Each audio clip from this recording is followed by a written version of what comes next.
अब मेरा पहला सवाल ये है डॉक्टर, ये जो हम बैलेंस्ड डाइट बोलते हैं, वो एक्चुअली क्या है? और लोगों को उसका डाइट बैलेंस करना हो तो कैसे कर सकते हैं?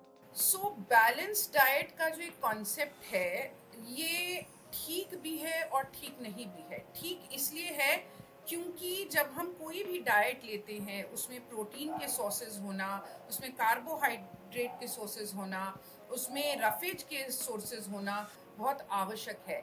लेकिन अगर आप एक मापदंड दे दें कि 100 लोगों को इतना ही खाना खाना चाहिए, तो दिस इज नॉट करेक्ट, क्योंकि हर इंसान डिफरेंट है।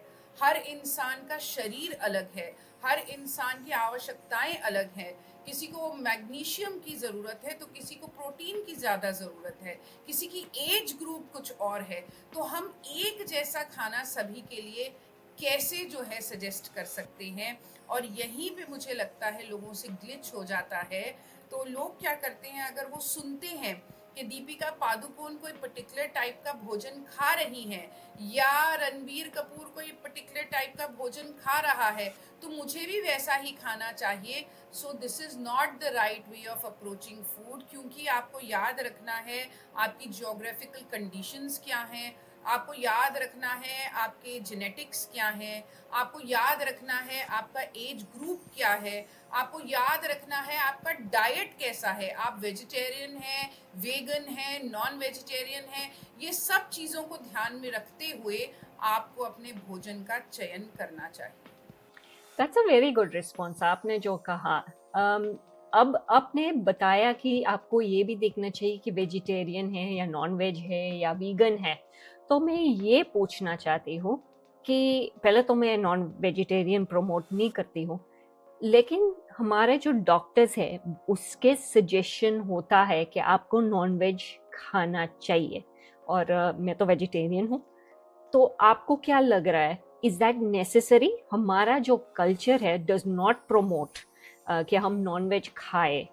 मैंने अभी जो बोला कि आपका भोजन कैसा होना चाहिए, वेगन या नॉन वेजिटेरियन या वेजिटेरियन, वो इसलिए बोला क्योंकि पूरे विश्व को ध्यान में रखते हुए मैंने बोला। लेकिन जहाँ तक आप मुझसे ये पूछ रही हैं कि कौन सा खाना सही है या गलत है, तो इस पे जब मैं आपको बात करूँगी तो कुछ तथ्यों के साथ बात करूँगी। सर्वप्रथम हमें ये देखना चाहिए कि मान लीजिए मैं या आप जंगल में होते हैं, तो क्या प्राकृतिक रूप से आप और मैं एक डियर को हंट कर सकते हैं? क्या हमारे नाखून इतने शार्प हैं कि हम डियर के मांस को जो है चीर सकें? क्या हमारे कैनाइन टीथ इस तरह से डेवलप्ड हैं कि हम एक डियर को खा सकें? क्या खाने के बाद वो डियर का मांस हमको कच्चे फॉर्म में डाइजेस्ट हो जाएगा? तो ये नहीं हो सकता।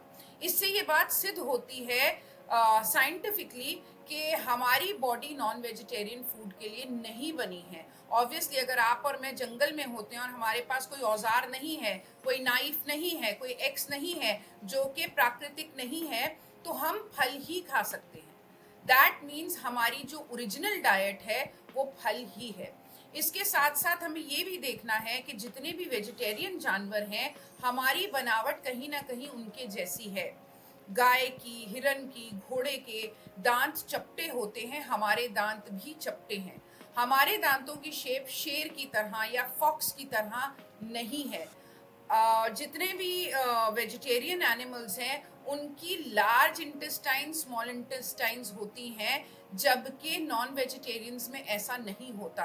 तो ये हमारे को डिज़ाइन थ्योरी को भी थोड़ा सा दिमाग में रखना है। और जो नॉन वेजिटेरियन जानवर होते हैं वो एक ही जो जब हंट करते हैं तो मीट को खाने के बाद काफ़ी दिन तक उसको अपने पेट में रखते हैं और उसी में से एनर्जी प्राप्त करते हैं। लेकिन जब हमारे जैसा या ह्यूमन बीइंग जब खाना खाता है तो पेट में पड़े पड़े वो बीमारी को जन्म देता है। इसीलिए जब एक जब एक ह्यूमन बीइंग जो है नॉन वेजिटेरियन फूड खाता है तो उसके हार्ट के प्रॉब्लम्स होने लगते हैं, उसको कोलेस्ट्रॉल के इश्यूज लगते हैं। लेकिन यही चीज जानवरों में नहीं देखी गई। आपने कभी नहीं सुना होगा कि शेर को हार्ट अटैक हो गया या शेर जो है उसको कोलेस्ट्रॉल के इश्यूज आ गए। दैट मीन्स हमारी डाइट जो है वो नॉन वेजिटेरियन है ही नहीं। तो ये तो एक पॉइंट ऑफ व्यू से मैंने आपको बताया। इसके अतिरिक्त हमारी 5 इंद्रियां जो हैं, क्या वो नॉन वेजिटेरियन डाइट को एक्सेप्ट करती हैं उसके रॉ फॉर्म में? आप अगर कच्चे फॉर्म में फ्रूट्स को देखती हैं तो आपकी आंखें खुश होती हैं। आप अगर फ्रूट्स को टेस्ट करती हैं तो आपकी जीभा खुश होती है। आपके हाथों पर भी रस लग जाए अगर फ्रूट का, तो आपका तन खुश होता है। लेकिन आप मुझे बताएं, क्या आप नॉन वेजिटेरियन को देखकर खुश फील करते हैं? यदि करते हैं तो मानसिक रोगी हैं। क्या आपके ऊपर खून लग जाए तो do you feel, oh wow today I am smeared with blood, I am feeling amazing? ऐसा नहीं इंसान फील करता। क्या आप कच्चे मीट को रॉ फॉर्म में खा सकते हैं, चबा सकते हैं? यानी कि आपकी पांचों इंद्रियां, इवन आपकी नाक, आप फ्रूट को स्मेल करते हैं, यू फील सो हैप्पी, लेकिन क्या आप ब्लड की स्मेल से उतने ही खुश होते हैं? सो ये पांचों इंद्रियां भी नॉन वेजिटेरियन फूड को नकार देती हैं। इससे भी ये सिद्ध होता है कि हम प्राकृतिक रूप से जो है वेजिटेरियन हैं, नॉन वेजिटेरियन नहीं हैं। और अगर हम शास्त्रों की बात करें, चाहे वो भगवत गीता हो या हमारे वेद हो या पुराण हो या फिर हमारे उपनिषद हो, तो वहां पर भी सात्विक भोजन को ग्रहण करने के लिए कहा गया है। हमारे शास्त्रों में खाना वेज और नॉन वेज में डिवाइडेड नहीं है। हमारे शास्त्रों में खाना तमस, रजस और सत्व में डिवाइडेड है। अर्थात जितने भी नशीले पदार्थ हैं वो रजस की कैटेगरी में आते हैं। जितने भी भारी फूड्स हैं, जितने भी हैवी फूड्स हैं, जितने भी फूड्स पेन से, दर्द से, कष्ट से आते हैं, वो सब तमस के नीचे आते हैं। और जितने भी हल्की कैटेगरी के फूड्स होते हैं, जितने भी जल्दी डाइजेस्ट हो जाने वाले फूड होते हैं, जितने भी फूड होते हैं, जो भी खाना होता है जो रात भर पड़ा ना रहा हो, फ्रेश हो, वो खाना सत्व की कैटेगरी में आता है। और इससे भी हमारे मतलब जब हम तमस की बात करते हैं तो हमारे शास्त्र कैटेगरिकली कहते हैं कि जो भी भोजन किसी को कष्ट देके, पीड़ा दे करके आता है, वो आपके लिए भी कष्ट, पीड़ा और दुख का कारण ही बनेगा। So at the end of the day आपको याद रखना है, जब वो पशु मरा होगा तो उसका अंतिम इमोशन जो था वो भय का था, वो कष्ट का था। और आप उस अंतिम इमोशन को अपने अंदर ग्रहण कर रहे हैं। और तामसिक भोजन जो है वो दुख का, कष्ट का, पीड़ा पीड़ा का, व्याधि का कारण, यानी कि बीमारियों का कारण होता है। शास्त्रों के हिसाब से भी हमें वेजिटेरियन होना चाहिए। परंतु लोग जो है आज अपने अनुसार कुछ भी कर रहे हैं, और डॉक्टर्स भी इस प्रकार का प्रपंच फैला रहे हैं कि नहीं, आप नॉन वेजिटेरियन खाइए, उसमें प्रोटीन होता है। मैं I am 44-year-old woman and मुझे कोई कष्ट नहीं है। मैं इतने समय से वेजिटेरियन भोजन पर हूँ, मेरी हेल्थ अच्छी है, मैं खुद भी ठीक ठाक हूँ, मुझमें किसी प्रकार की कोई हेल्थ की दिक्कत नहीं है। तो और ये केवल मेरे साथ ही नहीं, अन्य बहुत सारे ऐसे लोग हैं जो वेजिटेरियंस हैं और जो वेजिटेरियनिज्म को प्रमोट करते हैं। लेकिन उसके बावजूद भी हम अपनी जीभा के स्वाद के लिए साइंटिफिक एविडेंसेस देने लग जाते हैं कि नहीं, यही भोजन हमारे लिए उचित है, परंतु अंततः जाकर के वो कष्ट का कारण ही सिद्ध होता है। अच्छा, तो आपने हमको बताया कि थ्री कैटेगरीज में स्प्लिट है इन आर स्क्रिप्चर्स। तो अब मैं आयुर्वेदिक डाइट के हिसाब से या ये स्क्रिप्चर्स के हिसाब से क्या खाना चाहिए हमें? अब मैं ये सोच रही हूँ कि कैसा खाना खाना चाहिए हमको दिन में।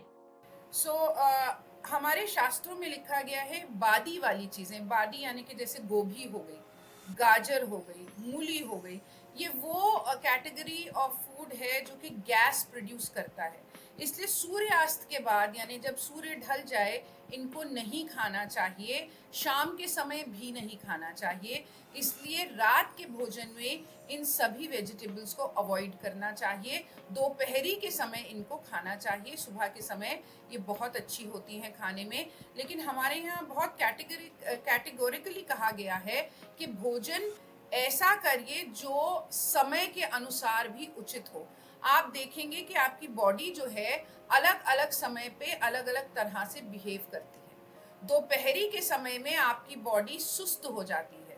ब्रह्म मुहूर्त में आप उठेंगे तो आपकी बॉडी अलग प्रकार से होगी। तो जो समय का प्रभाव आपके ऊपर होता है, वही समय का प्रभाव अन्य जीव जंतुओं और चीज़ों पर भी होता है, और ये प्रभाव वेजिटेबल्स एंड फ्रूट्स के ऊपर भी होता है, इसलिए आपके शरीर पर भी इनका प्रभाव अलग होता है।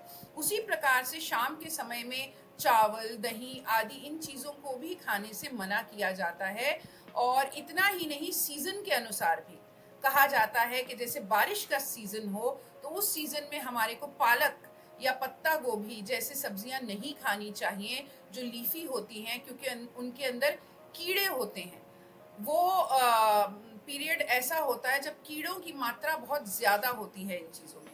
इसी प्रकार से आप देखेंगे श्रावण का महीना जो होता है, जो श्रावण का महीना होता है, भगवान शिव को समर्पित होता है। तो उस श्रावण के उसको इनफैक्ट जैन दर्शन में या जैन धर्म में चतुर्मास भी कहा जाता है। तो सावन का जो महीना होता है, उस ड्यूरेशन के अंदर दूध पीने से या दही खाने से मना किया जाता है। उसका कारण ये है कि पत्तों के अंदर कीड़े होते हैं, और उन पत्तों को गाय जब खाती है तो वो दूध शुद्ध नहीं होता है। और इसलिए एक प्रथा बनाई गई कि हम टेक्निकली तो लोगों को नहीं समझा सकते, पर समाज को स्वस्थ रखने के लिए एक प्रथा बना दी कि जो भी दूध उत्पन्न होगा उस ड्यूरेशन में, वो महादेव के ऊपर चढ़ा देना है, ताकि लोग उसको कंज्यूम ना करें। और आप देखेंगे उस ड्यूरेशन में जब गाय का गोबर भी अगर आप देखेंगे, नोटिस करेंगे, तो बहुत पतला गोबर होता है, क्योंकि गाय का पेट उस वक्त काफी खराब होता है। Very interesting. मुझे ये जानना है कि हमारे स्पाइसेस में भी हमको कंट्रोल होना चाहिए। खाना तो ठीक है, जैसे कि चावल नहीं खाना चाहिए वगैरह, लेकिन स्पाइसेस भी कंट्रोल होना चाहिए, क्योंकि मुझे लगता है कि लोग रात को बहुत तीखा खा लेते हैं, कुछ या बहुत मीठा कुछ खा लेते हैं, तो इसमें कोई इम्बैलेंस हो सकता है? हाँ, बिल्कुल। देखिए, स्पाइसेस में जब मैं जैसे आपको अपने घर में बताऊँ, तो मेरे घर में सेंधा नमक यूज़ होता है, हल्दी यूज़ होती है। हम बाहर के मसाले नहीं मँगवाते हैं, क्योंकि बाहर के मसाले जो होते हैं उसके अंदर काफ़ी मिलावट होती है, उसमें कलर्स डाले जाते हैं। एंड दैट इज़ व्हाई अगर आपको मिर्च खानी ही है, तो लाल सूखी मिर्च डाल लें या फिर ग्रीन चिलीज़ को डालें, जो कि फ्रेश होती हैं, एंड दे टेस्ट लवली। तो जितना कम से कम हम मसाला खाएंगे, उतना ही हमारी किडनी और लिवर के ऊपर कम इफेक्ट पड़ेगा। That is very important.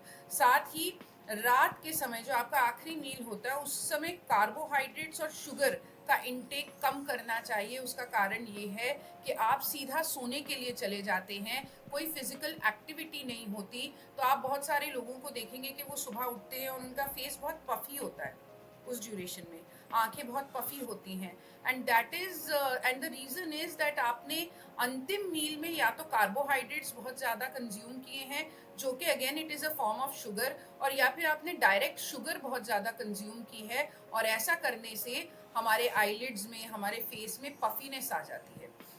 Also it is important कि हम भोजन करते वक्त पशु पक्षियों को फॉलो करें। आप देखिए, जितने भी पशु पक्षी हैं, किसी को डायबिटीज़ नहीं होती है, किसी को हार्ट के इश्यूज नहीं होते हैं। केवल उन्हीं पशु पक्षियों को होते हैं, उन्हीं एनिमल्स को होते हैं जो पेट एनिमल्स होते हैं, जिनका खाने का तरीका बदल गया है पूरी तरह से, जो रात को भी खाना खा रहे हैं, दिन में भी खाना खा रहे हैं, कुछ भी खा रहे हैं। लेकिन अगर आप जंगली जानवरों को फॉलो करेंगे भोजन करते वक्त, तो आपको कभी कोई बीमारी नहीं होगी। उसका कारण ये है कि वो 5 बजे तक अपना भोजन खा लेते हैं, यानी सूर्यास्त होने से पहले पहले वो अपना भोजन खा लेते हैं। और इसका कारण ये है, क्यों ये सजेस्ट किया जाता है आयुर्वेद में। सो आयुर्वेद के अंदर जठराग्नि का कॉन्सेप्ट है। जठराग्नि को अगर मैं अंग्रेजी में ट्रांसलेट करूं, तो दैट इज डाइजेस्टिव फायर। सो ऐसा कहा जाता है कि आप भोजन तब करें जब आपकी बॉडी की क्षमता हो जठराग्नि प्रोड्यूस करने की, और साथ ही में उसको बाहर से भी गर्मी की मदद मिले, विच मीन्स सोलर एनर्जी की भी हेल्प मिले। अगर सूरज ढल चुका है, तो ये संकेत है कि आपकी बॉडी के अंदर के जो पार्ट्स हैं, वो भी अब जो है धीमे पड़ चुके हैं। और अगर उस ड्यूरेशन में आप खाते हैं, तो ना तो पूरी तरह से डाइजेस्टिव फायर जो है अपने हाईएस्ट फॉर्म में होगी, और ना ही बाहर सूर्य की गर्मी है उस भोजन को पचाने के लिए। तो वो भोजन पड़ा रहेगा आपके शरीर में और पड़े-पड़े वो गैस देगा और धीरे-धीरे करके आपकी पाचन क्रिया यानी आपकी डाइजेशन की एबिलिटीज़ को खराब कर देगा। So this is very important. और दूसरी बात ये भी है कि सुबह सूर्य उदय होने से पहले भी आपको कुछ नहीं खाना है। कुछ लोग सुबह-सुबह उठ के खा लेते हैं। सुबह आप जूसेस पी सकते हैं। You can have water, you can but eating का जहाँ तक सवाल है, कोई चीज़ चबा के खाना, तो वो सूर्य उदय के बाद ही होनी चाहिए और सूर्य अस्त से पहले आपका पूरा सिस्टम शट डाउन हो जाना चाहिए। क्योंकि आप 5 बजे अगर खा रहे हैं, तो आपका पूरा खाना डाइजेस्ट होते-होते 9 से साढ़े 9 बज जाएँगे। और अगर आप रात को सोचिए 9 बजे खाना खा रहे हैं, तो आपका खाना कब